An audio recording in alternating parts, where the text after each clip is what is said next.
El artista no es ajeno a su entorno. El entorno regularmente genera las herramientas para la construcción de algo. Entonces, no es de extrañarnos que aparezcan cadenas de supermercados, cadenas de comida rápida y que sean los puntos de partida para la reflexión sobre lo que estamos pensando en relación al arte, ¿no? O en relación a la cultura, fundamentalmente hablando. Mi trabajo hoy y antes siempre ha sido un constante diálogo desde Guatemala con el arte occidental. Fundamentalmente, en un principio trabajé la idea del barroco y la idea de fabricar y de conversar desde esta posición, mejor dicho, desde Guatemala, replantearse la idea de un colonialismo vigente y sobre todo proponerme como un artista que aún producía objetos barrocos, ¿no? Lo que yo proponía es que el colonizador ya ni siquiera vive acá. Ahora el colonizador está dado a través de las cadenas de McDonald's y ese tipo de situaciones que te invaden. Mi trabajo fundamentalmente era una reflexión sobre la mercancía y ese objeto hoy en día dentro del arte. Ahí hay dos aristas, ¿no? El objeto que circula y que por primera vez es accesible a las masas y por el otro lado su contraposición, el objeto inaccesible a las masas. El objeto colocado en las iglesias, el objeto de veneración, de culto. En realidad pienso que trabajar con polaridades en esta serie fue muy beneficioso porque por un momento pude captar atención. Un objeto vulgar y popular en este momento estaba vestido como un objeto que no lo era. Pero en realidad algo que para mí era importante con esta serie de obras y en general con mi obra en total, ¿no? Es la idea de pensar en ese objeto cotidiano y esa habilidad de transmitirte mensajes fuera de eso. Otra idea era repensar también la idea del paisaje dentro de una estética y una dinámica actual, ¿no? Entonces, para mí es muy importante en esta obra el empezar a percibir el espacio desde una dimensión totalmente diferente. Ya no es la representación típica folclorista de un paisaje con montañitas y con ciertas destrezas manuales. A mí en este momento me interesaba proponer la idea del simulacro. Un conjunto de bates cortados puestos en una pared que te simulan la experiencia del paisaje. ¿Y cómo acercarse a esa experiencia desde otra posibilidad? Pues desde una galería de arte o desde un museo, ¿no? Estás empezando a pensar en el paisaje no solamente como un espacio que representa o que significa, sino que simula, que pretende y que quiere llegar a ser. Como artista y como creador, evidentemente hay cosas que ves que no puedes explicar desde otro lado más que desde ahí. Y claro que podemos pensar en una experiencia completa. La poética siempre ha estado dentro de mi trabajo y me parece que siempre está dentro del trabajo de cualquier artista, ¿no?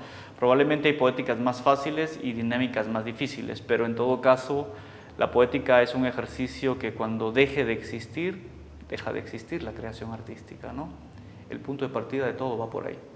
Te puedo decir que si esas pinturas y si esas manchas existen, es porque hubo un objeto generándolas. Si esas pinturas se llenaron de color, fue porque hubieron puertas, ventanas, balcones, columpios, generando eso. En realidad, estos objetos en dos dimensiones son simple y sencillamente el registro de algo más allá. Y si la escultura contemporánea se define más por el espacio que deja vacío que por el espacio que utiliza, estas son verdaderas colecciones de espacios vacíos y verdaderas construcciones objetuales más que pictóricas.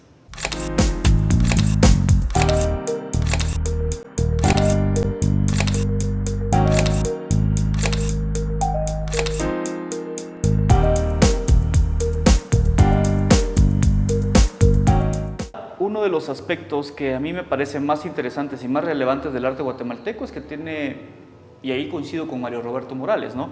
Guatemala es el país de las desventajas. Es de las desventajas económicas, desventajas culturales, de las grandes diferencias sociales. Pero algo que ha tenido Guatemala a través de estos años es que su literatura y sus artes visuales han estado alineadas con las producidas en los grandes centros de poder. Hoy en día Guatemala ha estado en Documenta, en la Bienal de Venecia, en los grandes foros del arte. yo trabajo con galerías en París y en Nueva York, Regina con galerías en Milán, Aníbal con galerías en Milán. Ya no somos invisibles, esa es una fantasía intelectual.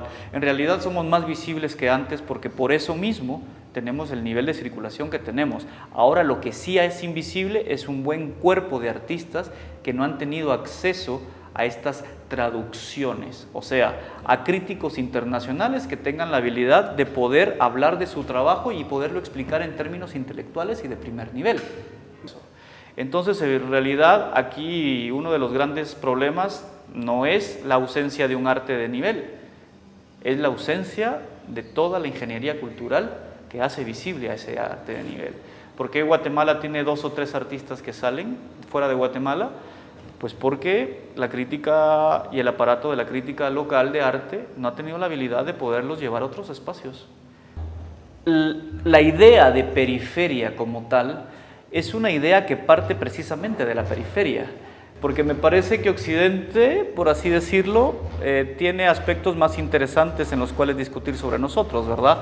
Por ejemplo, algo que a mí me parece interesante es por qué ciertos espacios privilegian un arte político, porque evidentemente es lo que quieren escuchar de Guatemala. Claro. ¿Me entendés? Guatemala es el país de la miseria, de la pobreza y de esas cosas, ¿no? Dejar de pensar y dejar de hablar de eso implicaría reconocer la capacidad del artista o del escritor guatemalteco de empezar a establecer diálogos más acertados que probablemente los que ellos hacen en sus propios países.